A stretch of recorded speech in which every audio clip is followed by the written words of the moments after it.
आज हम बात करने वाले हैं एक ऐसे रॉकेट इंजन की जिसे किसी इंसान ने नहीं बनाया। नहीं, इसे बनाया है एक एआई ने।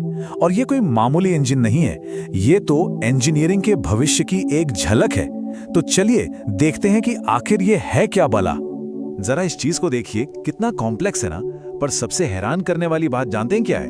ये पूरा का पूरा इंजन सिर्फ एक पीस है। जी हाँ, एक सिंगल हिस्सा।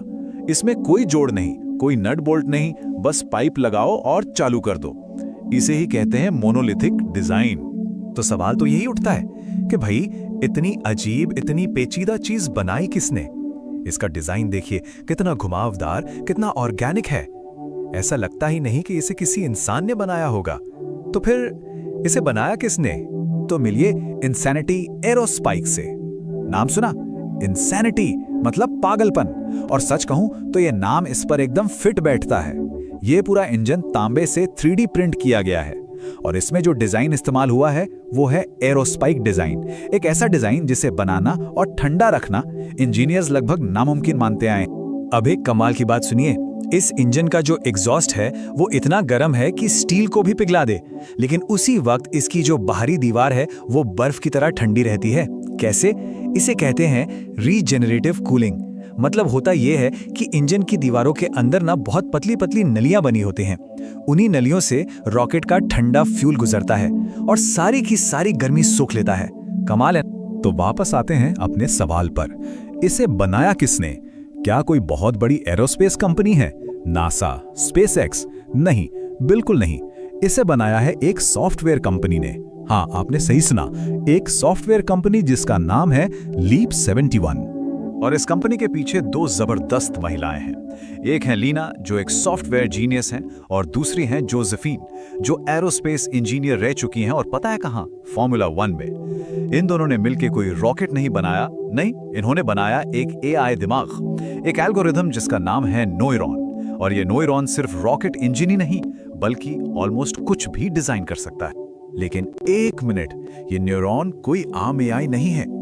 इसका सोचने का तरीका ही बिल्कुल अलग है। ये चीजों को कॉपी नहीं करता, ये सीखता है, समझकर सीखता है। चलिए इसे एक आसान से उदाहरण से समझते हैं। मान लीजिए आपको एक नॉर्मल एआई को माचिस जलाना सिखाना है, तो आपको क्या करना होगा? उसे माचिस जलाने के लाखों वीडियो दिखाने पड़ेंगे, तब जाकर वो सिर्फ नकल करना सीखेगा। लेकिन न्यूरॉन वो अलग है। उसे वीडियो नहीं दिखाते, उसे फिजिक्स सिखाते हैं। घर्षण क्या है, गर्मी कैसे पैदा होती है, आग कैसे जलती है, और इन नियमों को समझकर वो खुद पता लगा लेता है कि माचिस जलाने का सबसे अच्छा तरीका क्या होगा। उसे किसी को देखने की जरूरत ही नहीं। तो ठीक है, ये तो हुई सोचने की बात, पर एक कंप्यूटर कोड आखिर आग उगलने वाले असली इंजन में बदलता कैसे है? मतलब ये डिजिटल डिजाइन असलियत कैसे बनता है? चलिए इस प्रोसेस को देखते हैं।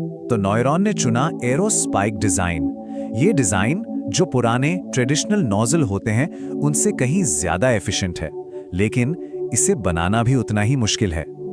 फर्क यह है कि जो ट्रेडिशनल नोजल होते हैं वो बस एक खास ऊंचाई पर ही ठीक से काम करते हैं, जबकि ये एरोस्पाइक ये जमीन से लेकर स्पेस तक हर जगह अपनी पूरी ताकत से काम करता है। तो इस नामुमकिन से दिखने वाले डिजाइन को हकीकत में कैसे बदला गया? जवाब है 3D प्रिंटिंग। सोचिए, एक बहुत पावरफुल लेजर है जो मेटल के बारीक पाउडर को परत दर परत पिघलाकर जोड़ता जाता है, और देखते ही देखते ये पूरा का पूरा इंजन अपनी सभी अंदरूनी कूलिंग चैनलों के साथ एक सिंगल पीस में बनकर तैयार हो जाता है। अब बारी थी सबसे बड़े इम्तिहान की, इंजन का टेस्ट। और यहीं पर कहानी में एक ट्विस्ट आता है। यहां जो हुआ उसे आप एक फेलियर कह सकते हैं, पर टीम ने उसे फेलियर नहीं बल्कि सीखने का एक जबरदस्त मौका माना। टेस्ट शुरू हुआ और इंजन के अंदर का तापमान 3000 डिग्री सेल्सियस के पार चला गया। 3000 डिग्री मतलब ये सूर्य की सतह के तापमान का लगभग आधा है। इतना गर्म कि कोई भी मेटल भाप बन जाए। और तभी कुछ अजीब हुआ। इंजन से जो आग निकल रही थी उसका रंग नीले से बदलकर हरा हो गया। और साइंस में हरी आग का एक ही मतलब होता है, तांबा जल रहा है। जी हाँ, इंजन का ही एक हिस्सा जहां शायद कूलिंग थोड़ी कम पड़ गई थी वो पिघल कर जलने लगा था। जैसा कि टीम ने बाद में कहा, इंजन खुद ही फ्यूल बन गया था। तो क्या ये एक फेलियर था नहीं, बिल्कुल नहीं, क्योंकि इस प्रोजेक्ट का असली मकसद एक परफेक्ट रॉकेट इंजन बनाना था ही नहीं। असली मकसद था एक परफेक्ट डिजाइनर बनाना, एक ऐसा एआई तैयार करना जो भविष्य में इससे भी कहीं ज्यादा कमाल के इंजन डिजाइन कर सके। वो हरी आग, वो पिघलता हुआ तांबा, ये सब न्यूरॉन के लिए क्या था? सिर्फ डेटा, एक लर्निंग, ऐसी जानकारी जिससे वो सीखेगा और अपनी अगली डिजाइन को और भी बेहतर बनाएगा। हर टेस्ट, चाहे वो पास हो या फेल, न्यूरॉन को और ज्यादा अनुभवी बना रहा है। और देखिए, ये कहानी सिर्फ एक रॉकेट इंजन की नहीं है, ये तो बस एक शुरुआत है। ये तो डिजाइन और इंजीनियरिंग के पूरे भविष्य की एक झलक है। जरा सोच कर देखिए, अगर एक एल्गोरिदम रॉकेट साइंस जैसी मुश्किल चीज में महारत हासिल कर सकता है, तो वो और क्या क्या नहीं कर सकता। हो सकता है कल वो ज्यादा एफिशिएंट जेट टर्बाइन बनाए, या हमारे शरीर के लिए बेहतर मेडिकल इम्प्लांट्स डिजाइन करे, या शायद ऐसे मैकेनिकल सिस्टम बना दे जिनके बारे में आज हम सोच भी नहीं सकते। ये तो वाकई बस एक शुरुआत है। सवाल ये है कि जब मशीनें हमारे लिए इस तरह सोचना और चीजें बनाना शुरू कर देंगी, तब हमारी दुनिया कैसी दिखेगी, आगे क्या डिजाइन होगा।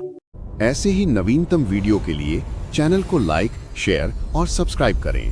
धन्यवाद।